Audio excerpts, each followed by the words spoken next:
Welcome back for another book review. Today we are talking about this one. So this is a small little book. It is simply Wicca, A Beginner's Guide to the Craft of the Wise, and this is by Lisa and Anton Stewart. So, like I said, this is a fairly small book, and the majority of this book is really Wicca. So this is traditional Wicca in a lot of ways-ish. So with this book, it follows a lot of the traditional Wicca things of you have to have a circle and a coven, and you have to like pick a pantheon, and like it talks about their tradition, which is kind of weird. They changed the names for the Wheel of the Year, and they picked names from the Welsh language, though none of them actually speak it. And like that kind of rubbed me the wrong way. Like, I don't know the language, but like typically languages don't translate the same way.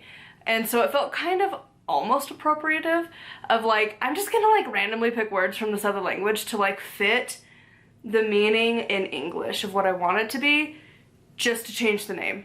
Which I don't know, it kind of bothered me. It's not like a huge thing, but to me it just felt a little disrespectful of like, I don't know the language at all, but I'm just gonna pick words to make it fit in English for this. Like, I don't know, it kind of bothered me a little bit. And like, what was wrong with the original names anyways? And like, I know the like Welsh people, like people who are born in that area and like live there, it's kind of a mixed bag of opinion, because they like are very excited that people are interested in their culture, but at the same time, like from what I've heard, people are like bullied about it all the time, and like their accent and their language are like kind of like looked down upon. I don't know if that's everywhere over there or just people had bad experiences, but like, I don't know. And people are glad that people are wanting to learn about it, but at the same time, it's like, learn the full context, try and learn the language. I mean, we have so many apps and things that tell you how to learn a language that I feel like if you're just gonna randomly pick words from it, maybe try and learn it just a little bit, stuff like that. Just kind of, I don't know, just whatever. It was just kind of random to change it, but otherwise it's mostly traditional Wicca. It's a lot of the, again, coven-based, and that you have to have a priest and a high priestess. The circle and rituals and everything have to go in a specific order, and just like the overall information is very basic, and again, very traditional Wicca. And so the only thing that was changed again was the Wheel of the Year, and they mentioned that their chosen pantheon is Celtic and specifically Welsh, so like Caradwyn and Cernunnos, which I know I'm probably butchering his name, are the two. That is their goddess and their god. And it's like, whatever. Again, weird that they changed the names. I'm not even going to try and pronounce them because I don't know how those letters are supposed to be pronounced. I don't speak that language at all. But it's just, it's kind of, I don't know. The way they look at the Wheel of the Year too, like sometimes they try and put random myths in, and like it just, that part was a little weird, but overall it's mostly just traditional Wicca-ish. And so because it's such a small book, not a lot of things are really discussed in detail anyways. And like, I don't know, I think if you were into traditional Wicca, this might be an okay book to read through alongside other ones. Because like, I don't know a whole lot of books for specifically traditional Wicca, because like that's not my thing. However, I know a lot of people like that. And so I don't know which are like the good books for traditional Wicca. I have one that I'm going to be reading soon that is about traditional Wicca from somebody in the community. But like, I don't know, but I would assume starting with like the obvious of Gerald Gardner, Doreen Valiente, those books, those are probably a good place to start. And like, I think even like Raymond Buckland, he might have, like his books might be a good starting point too, because he is pretty traditional Wicca as well. So like, I don't know what other authors would be like the recommended, but I feel like this is not the only book you should read if you're looking into traditional Wicca. It's just like, I mean, it's not my personal choice. I prefer eclectic, and I have a very long name that I use of all of the titles that apply to me, but like, traditional Wicca is not one of them. So for the most part, obviously because it's traditional Wicca, there's a lot of stuff that I'm not going to agree with, but it's just personal preference. Like, again, the last book that I had read too, which I don't know if you're seeing these in order, but I had read Transformative Witchcraft, and that book had a very huge, long chapter on the Great Rite, and this one also pushes that, which is another reason that I'm like, definitely not traditional Wicca, really not Wicca in general. I don't think it's that big of a deal. But like, there was that, and there's just like random bits in here that just felt weird. At least this book did mention, you know, like consent when you're doing that is probably appropriate to mention. And yet also it's still such a huge part of it, which is like, whatever.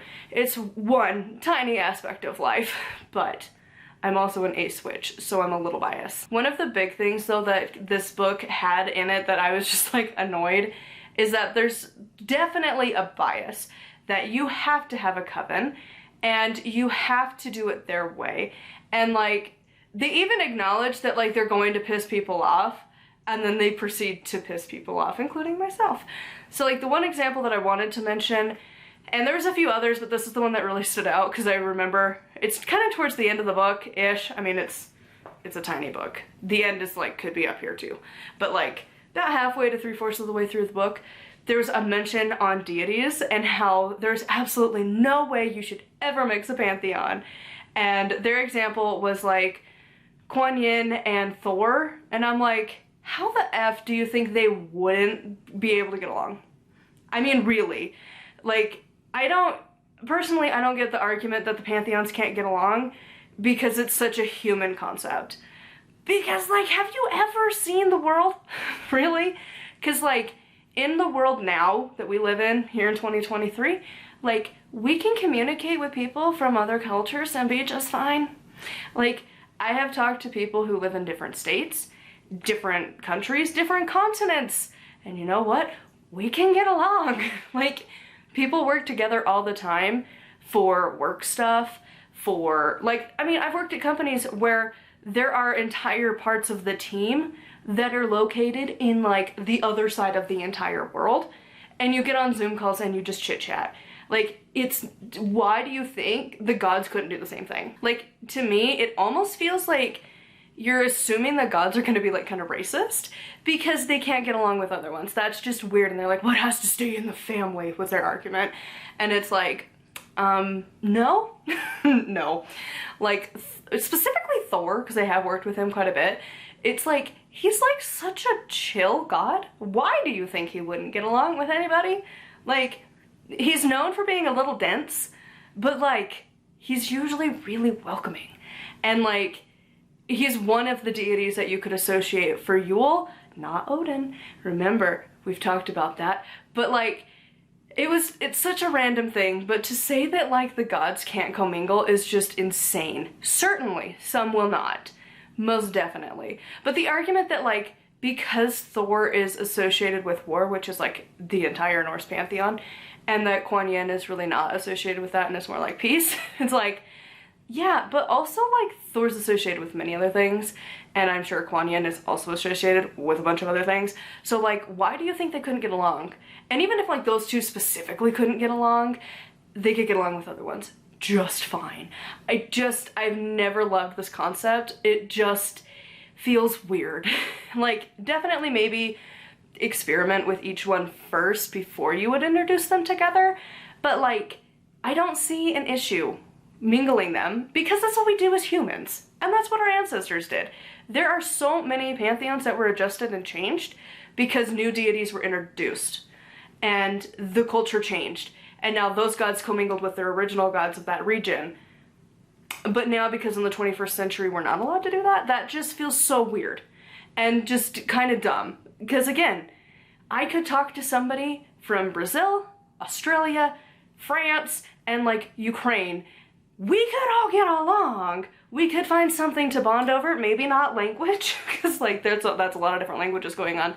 Even the English aspect of it, different, because, you know, regionally it changes. But like, on a whole, if we exclude the language barrier, we could get along just fine. Like, we're all humans, we're all just trying to like exist in the world. So like, the gods would be just fine as well. And like, again, it's a stupid random point to mention, But like that one in particular was just like such a like, they were trying to drive that point home a lot, and I was like, really though? Really? Because like, I've had Morrigan with Thor and Odin on my altar many a time, not an issue. I've also had Caradwyn and Hel on the altar, again, not an issue. Like, I've had Isis and Morrigan and Bridget and like a bunch of other ones all on the same altar at the same time. They don't care. And also that was the other thing too, they were like, you can't just arbitrarily pick a god, and I'm like, I literally did that at the beginning, and guess what? They did not care. Like, they were like, their example was something like thinking that Hecate is cool, and that you shouldn't pick her because you think she's cool. And it's like, or you think she's cool because subconsciously you could learn something from her.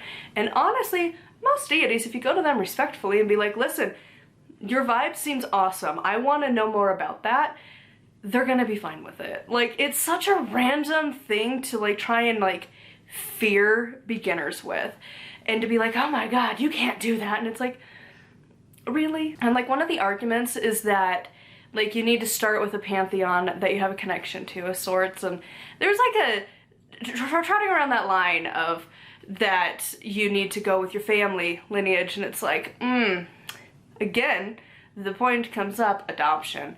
So like, how does that work out? Because especially, like, that's been heavy on the noggin for a while of how paganism works as like a whole with adoption, where you like aren't gonna know a bunch of stuff. But like, even if you go back, like, how, you know, like, it's just, it makes things complicated. So like, if you're going biologically only, are you going culturally? And like, I don't know. And then they try and backtrack it and be like, oh, but it's fine if you're just really called to it, and you might have been in a past life, and it's like, or just let people decide. That's it. Just pick a lane. Are they just deciding, or do they have to have a lineage? Pick a lane. Because you can pick it because of your lineage, but you could also pick it because it's cool, or you learned about it as a kid, or whatever. So I don't know. There's just like little points like that throughout the book that I'm just like, I found myself rolling my eyes quite a bit at this one, but it's not horrible. It's just, it's a very specific belief system, a very specific tradition, and I definitely am not the target audience for it. And like, I don't know, a lot of these traditional Wicca books really have this better than thou attitude towards eclectics that gets really old, and that solitaries are just kind of a lesser than, and that you still need to actively find your coven, and that the work you do isn't as valid because you didn't have some other person tell you that you're valid now. Which again, not a big fan of that. I kind of feel like all religion's made up, so your lineage kind of doesn't mean much to me. But it can to other people, that's fine. But yeah, this is just one of those books that I'm like, you know, I'm glad I got it from the library. So anyways, I would love to know your thoughts on this one in the comments down below. Huge thank you to my patrons. I'll have their names on the screen somewhere. And of course, make sure to like, comment, and subscribe. I post Monday through Friday. Until next time, thank you so much for watching, and blessed be. And of course, Office Kitty chilling behind me over here. She is still just taking her bath. I've recorded a few videos. This is the state of existing for sweet little baby cat over here.